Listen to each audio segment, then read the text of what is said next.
اللہ دے بہت بڑے ولی گزرے اور بڑے نامی گرامی اللہ دے ولیاں آپ کا شمار ہوتا ہے. اور حضرت ابراہیم بن ادم شروع تو اللہ دے ولی نے پہلے ایک سلطنت دے بادشاہ ہے اور زندگی غفلت گزر رہی, آن جانا نہیں کوئی پرواہ نہیں, حلال حرام دی کوئی فکر نہیں, امیر غریب دی کوئی تخصیص نہیں.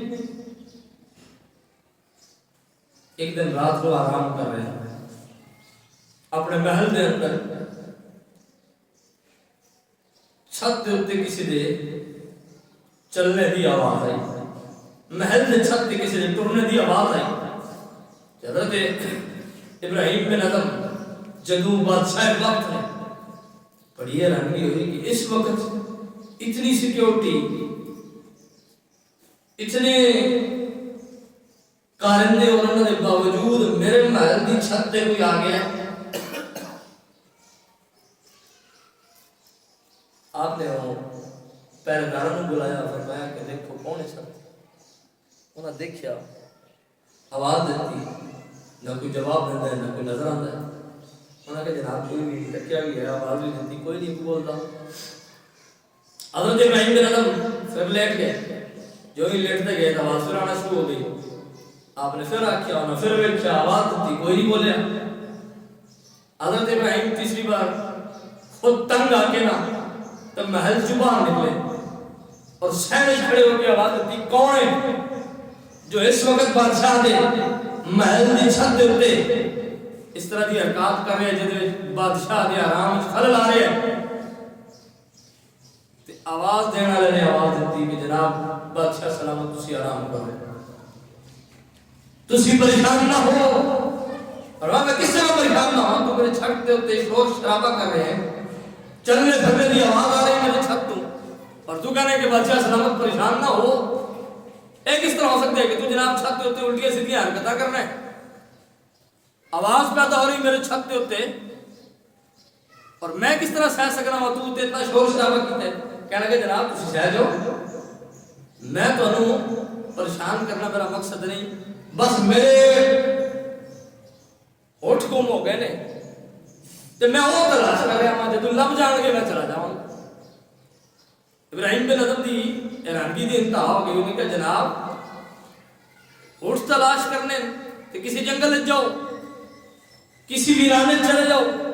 ابراہیم بن ادم بادشاہ دے چھت دے محل دے چھت دے اتے ہوٹھ کی تجھے لگنے نے. اس کے ابراہیم بن ادم یہ گل تینوں سمجھانا چاہنا ہوں کہ اگر تیرے محل دی چھت دے اتے مینوں میرے ہوٹھ نہیں لگ سکتے تے جس نرم و نازک بستر دے اتے تو رب تلاش کرنا میں اس نرم و نازک بستر دے رب بھی کوئی نہیں لگتا. جی اگر رب نو تلاش کرنا چاہتا ہے نا تو پھر نرم و نازک بستر چھوڑ کے مسلح تے آنا پڑنا ہے, اپنے رب دی بارگاہ وچ گڑگڑانا پڑنا ہے, توبہ و استغفار کرنی پڑنی ہے. پھر اس رب کا قرب ملنے بستر تے سو کے تم رب نہیں ملتا. اسی چاہتے ہیں کہ اسی اپنا کام بھی پورا کیتے رکھیے, حلال حرام بھی کھا دیا بھی ہے, وڈے چھوٹے دا کوئی فرق بھی نہ کریے,